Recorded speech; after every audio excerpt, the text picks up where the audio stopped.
The ozone hole and the greenhouse effect are terms we hear a lot about today. The issues are confusing, the projections for our planet alarming. The Earth's atmosphere is being altered by human activity. The long-term impacts are not fully known, but our way of life is facing a potential threat. It's a challenge for all of us to consider our future. We have created this video to provide you with clear, concise information, for you must understand the issues in order to make informed decisions and act on those decisions. The Earth is surrounded by a blanket of air. It protects us, regulates heat, and takes part in constant exchange of chemical elements and compounds with the seas, soils, and all living matter of the Earth. This vital atmosphere is composed mainly of nitrogen, followed by oxygen. The remaining 1% of gas volume contains a variety of other gases, such as carbon dioxide and ozone. Although these gases are small in concentration, they have very important roles to play in governing our atmosphere. The lower atmosphere is divided into two zones marked by temperature changes. In the troposphere, temperatures decrease to approximately -70 degrees Celsius at 15 kilometers above sea level. In the stratosphere, the air then becomes warmer, rising to 25 degrees Celsius, 50 kilometers above sea level. Ozone is a form of oxygen, O3 rather than O2. It's found throughout the atmosphere, but in greatest concentration in the stratosphere, between 20 and 40 kilometers above the Earth. The concentration of ozone at this level is called the ozone layer. Ozone absorbs harmful ultraviolet light from the sun. Most other gases allow this radiation through. The ozone layer, therefore, acts as a shield, decreasing the amount of ultraviolet reaching the surface of the Earth. In 1985, it was discovered that areas of the ozone layer over the Antarctic were depleted by up to 40% of the 1975 level. Dramatic satellite pictures in 1986 confirmed the extent of the depletion, and the phenomenon soon became known around the world as the ozone hole. Historical data were quickly reappraised, and it was revealed that ozone depletion in the Antarctic had been occurring since the late 1970s. These alarming discoveries sparked off international debate about the causes of this depletion. Many different theories were put forward to explain this condition. In 1987, scientists reached a consensus when an expedition into the ozone hole found high concentrations of chlorine in the ozone-thin areas. Most molecules containing chlorine will break down in sunlight at low altitudes in the troposphere. However, a select group of natural and man-made chlorine compounds, including CFCs, have sufficient chemical stability not to break down and are carried by warm air to the stratosphere. When the compounds reach the stratosphere, where there is more intense ultraviolet radiation, they finally break down, releasing chlorine atoms. These chlorine atoms attack ozone to form oxygen and chlorine monoxide. A free oxygen atom breaks up the chlorine monoxide and the chlorine is free. This process combines with nitrogen dioxide or some other chlorine-absorbing gas to form a stable molecule, ending the destruction of ozone. The reason why ozone depletion has occurred so dramatically over the Antarctic and less noticeably elsewhere is because a special set of conditions prevent the neutralization of chlorine. In winter, the Antarctic stratosphere experiences a strong, consistent wind pattern.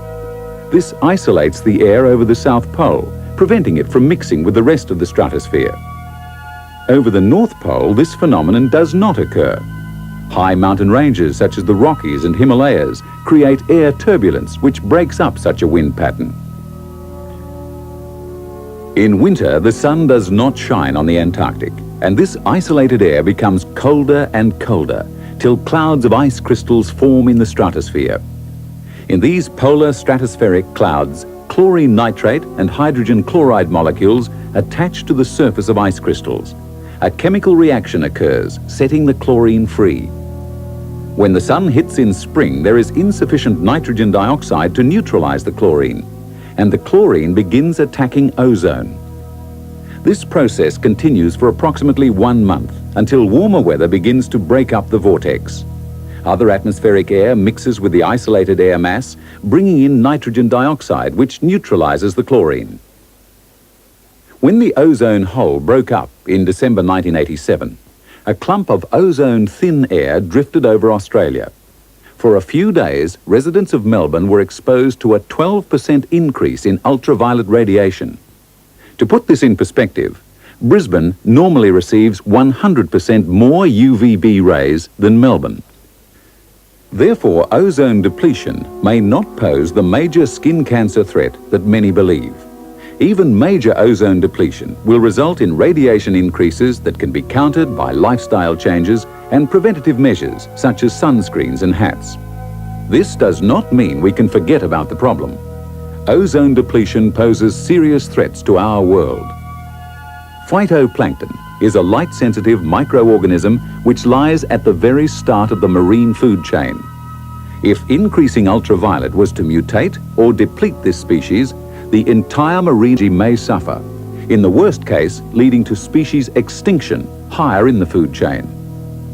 Increasing ultraviolet may also harm plant crops. The impact of major crop yield reductions in the developing world would increase the incidence of famines and hamper self-sufficiency.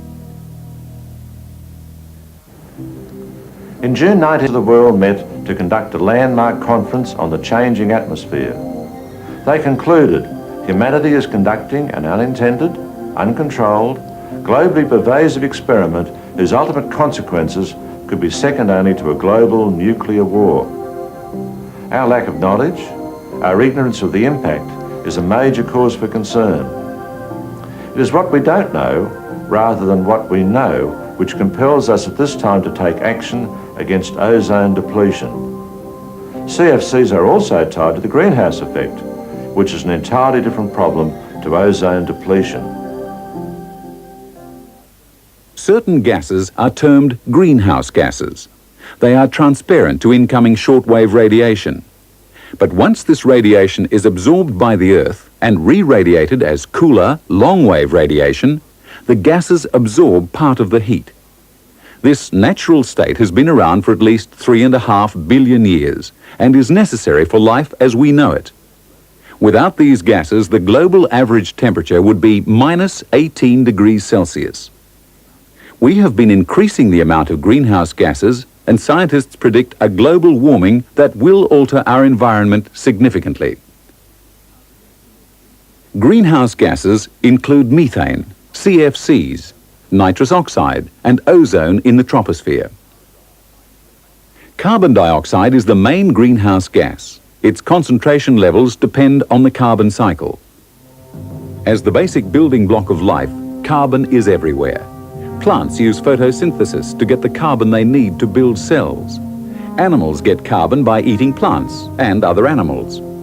Carbon returns to the atmosphere when animals breathe and when plants burn or decay. The fossil fuels are created out of reserves of carbon. Even the ocean absorbs and releases great quantities of carbon. This cycle has gone on for billions of years. The Industrial Revolution altered the balance of the carbon cycle. Increased fossil fuel consumption and deforestation has led to much greater levels of carbon dioxide in the atmosphere. Methane is produced in an oxygen-free environment, such as the bottom of marshes, rice paddies, and in the guts of cattle and sheep. Levels which have been stable for the last 1,000 years have doubled in this century due to increased agricultural activity. These levels are expected to double again over the next 100 years. Nitrous oxide levels have also been increasing from the burning of fossil fuels, cultivation of soil, biomass burning, and nitrogenous fertilization. The photochemical smog above our cities produces ozone as a byproduct. As we have seen, this gas absorbs shortwave radiation. When it occurs at low altitudes, it contributes to the warming of the troposphere. CFCs and halons were developed just in this century.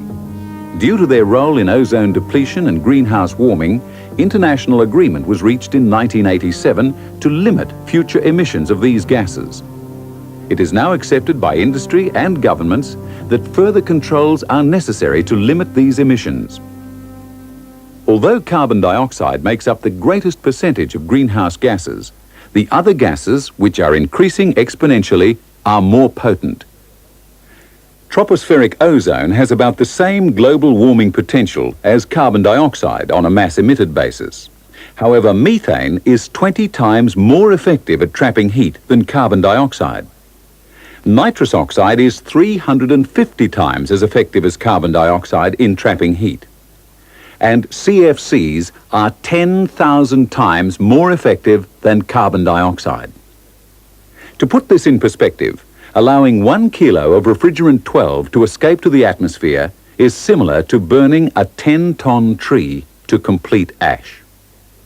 Levels of these gases continue to increase each year. This has led scientists to calculate the level of global warming which may occur in the future and the consequences this could have, such as rising sea levels. Our planet has experienced 4.5 billion years of temperature cycles. In the history of the Earth, there have been 5 cold spells that we can identify. We are in the tail end of one now. This has been the shortest, lasting only 2 million years. But it has also been the coldest. It's the only one with ice ages, the last major one finishing 8,000 years ago. The reasons for these cycles are not fully understood.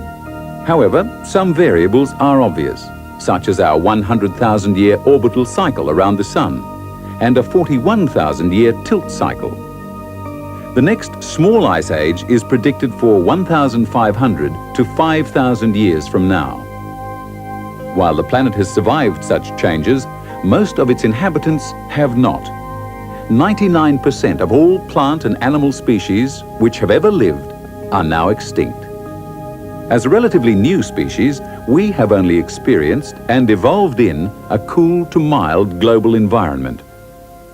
Global average temperatures have risen about half a degree in the past 100 years. This supports, but does not prove, the global warming theory. The best models available predict in the next 50 years there will be an increase between 1 and 4 degrees. To put these figures in perspective, the last ice age, during which much of Australia was covered in ice, was only 4 degrees Celsius cooler than today. An increase of this size in such a short period would be catastrophic for our society. If the models are correct, it is imperative that action commence now to minimize temperature increases. Even if the models are wrong and global warming does not escalate, there will have been little harm and a great deal of good in focusing our attention on issues such as reducing pollution and planning for future generations. Unfortunately, civilization cannot afford the luxury of absolute clarity.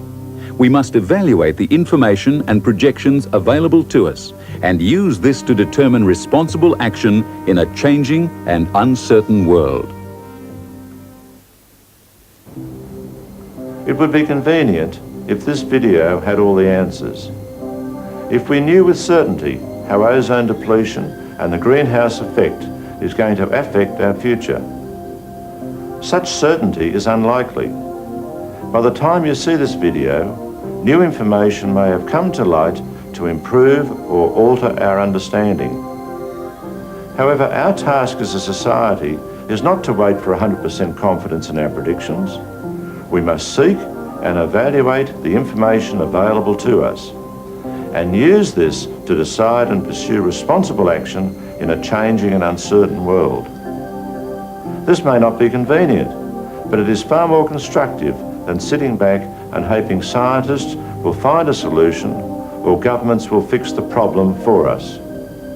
We hope this video has equipped you with the basics of understanding to allow you to examine your own actions, your own responsibilities. It is important to recognise that these issues represent a challenge for everyone, not everyone else. I invite you to start and request that you help us in protecting the future.